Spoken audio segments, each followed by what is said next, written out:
from Israel to come and entertain a little bit, and the place is packed. People pay big bucks to come to this dinner, and they honor Pauline and Leon Blitzer. It's a wonderful evening. And finally they get the guest speaker, and she gets up and she starts speaking, and you know, people really came to hear her. And as she's talking, they realize she hardly can speak English. She doesn't know what she's talking about, and it's terrible. And she's going on and on and on. People start talking, they start drinking, they're knocking their plates, they're knocking their glasses. Eventually they start trickling out to go to the other side of Skyline to admire the view. And she's going on and on and on. 20 minutes, 25 minutes, 30 minutes. Eventually everyone leaves. They're all outside on the balcony, admiring the beautiful view, except for one other lady sitting at the table in the corner. So finally she gets the hint, and she stops and she says, you know, nobody enjoyed my speech. What are you doing, Kathy? You're still here. Why are you here? And Kathy says, you know, I'm the next speaker. Okay, Maestro, how about the Bashana Hama'a? Okay, Bashana Hama'a.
God bless you to 120 years. God bless you, Pauline Blitzer, may your joy always increase. God bless you, Leon Blitzer, may your nachas never cease. And may your faith, give them a hand. And may your faith, God bless you to 120 years once again. And may your faith, God bless you to 150 years. Amen.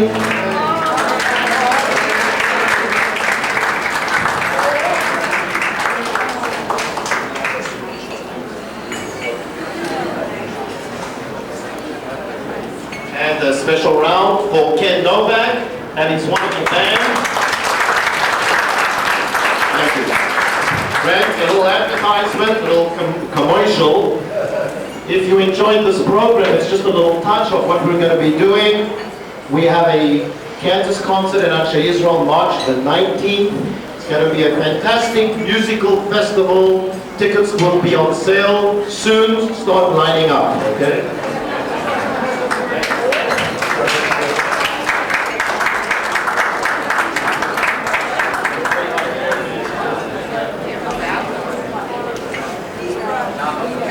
Well, thank you, Councilman. That was really fabulous. Thank you so much. We really appreciate it. This concert by Councilman.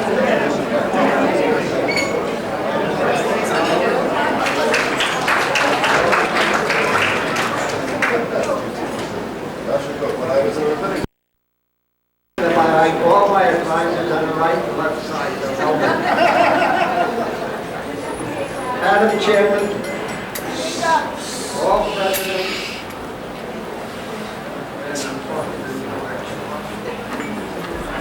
my My instructions are to speak for no more than 10 minutes. Therefore, friends, Jews, members of Hadassah, lend me your ears. I come to praise the Blitzers, not to denigrate them. Leon came from a really small family, very small. They could have an in-house menu. Pauline's family is not quite that small. Unfortunately, as a youngster, Leon was not a starker like he is now. It was decided when he was younger that he should attend the University of Arizona. In the early 30s, Pauline and Leon registered at the university. Just picture these two lonely Jewish souls amongst the throng of non-Jews. Of course, they met and fell in love. Leon arrived in 1936, Pauline in 37, which allowed Leon ample time to know the laboratories. This stood him in good stead. The laboratories came in very handy, especially since Leon had a key. Handy enough so that the Dean of Women called Pauline into her office and told Pauline to stop all the hanky-panky in the laboratory, killing the whole deal for Leon. Be not worried. I don't know what they did in the lab, but Leon, being very bright and observant, he found many other places. After Leon obtained his doctorate at Caltech, he worked for the Navy. Later, he and some of his colleagues figured out the course of the first satellite would take when it left the Earth. And you would think that if he could guide a satellite for hundreds of thousands of miles, that he would be able to find a place a couple of doors from his house. But no, ride in the car with him, and you will hear Pauline saying, take your next right. Then later she says, take your second left. You can plainly see that she doesn't want him to get lost. And he doesn't want to either. So he listens to her very carefully, and he ends up where he's supposed to end up. Usually when an author has a book published, he does so with some hope of substantial royalties. Frankly, I don't think that Leon even considered so prosaic a thing as money. The book entitled The Exterior Ballistics of Rockets was placed on a restricted list by the United States Navy. After the restrictions were lifted, the book probably sold as many copies as there are technical libraries in the United States. It so happens Doris and I were in Topeka, Kansas. I noticed Leon's book.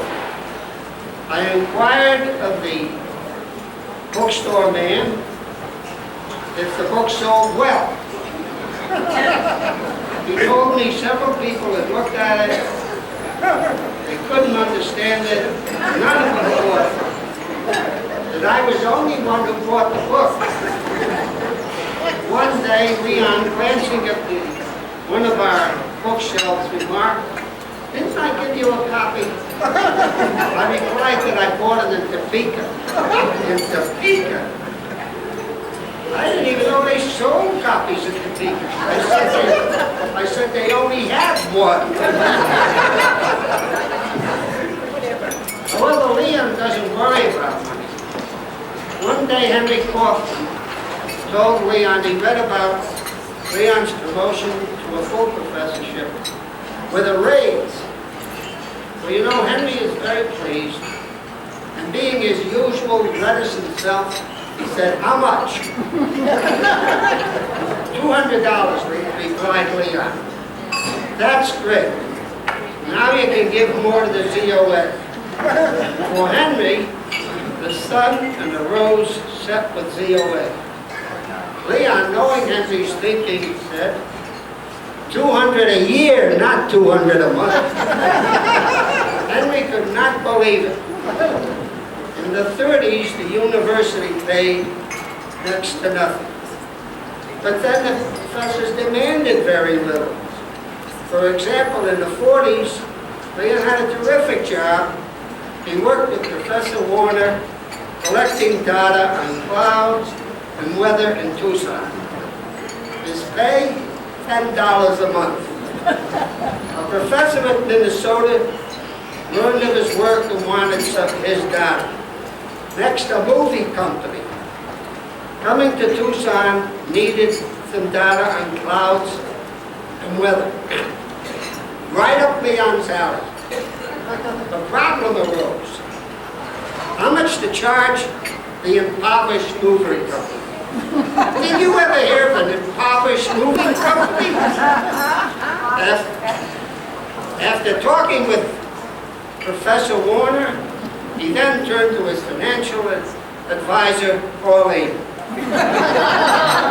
A lengthy conference ensued.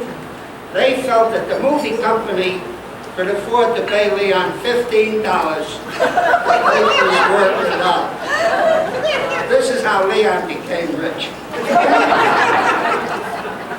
Leon and Pauline were a close-knit family, which is why Bobby and Marshall live in Moscow, not too far away, while Mimi and David live in Baltimore, much closer, only 3,000 miles. That's really close to me. But today they are close. All of them are here. Pauline and Leon purchased a very nice house, which home they have today. Unfortunately, when they purchased it, it had only one bathroom, although it was plumbed for 2 bathrooms. Pauline wanted that second bathroom. Money was a little scarce.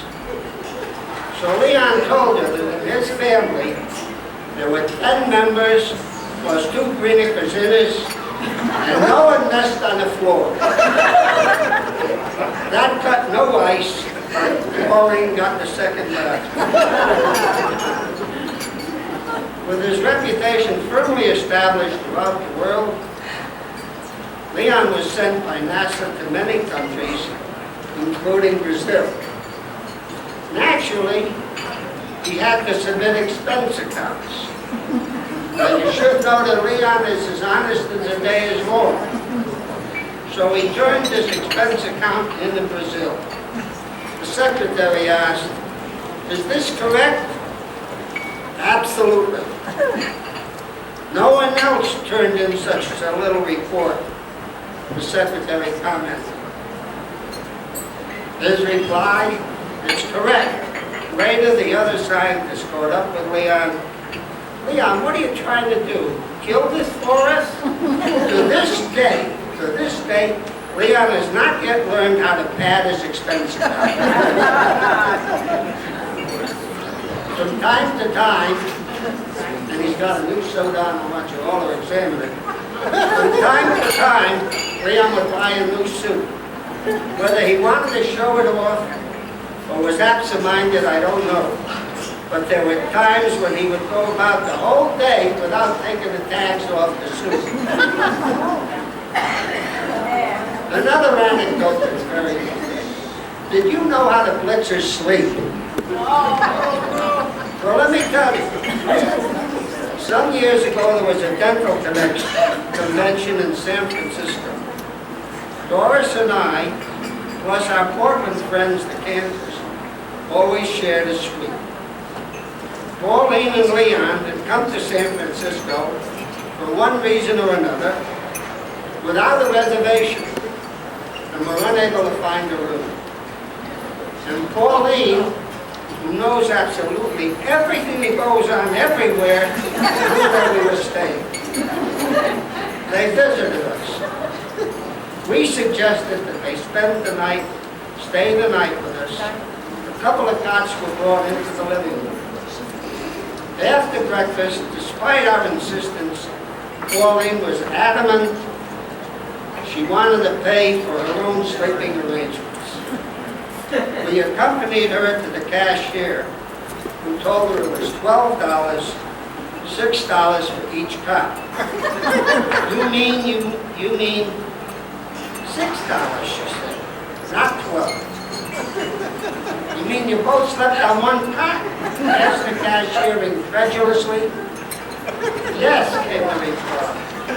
Whereupon the cashier called the housekeeper, who said they only slept on one cot.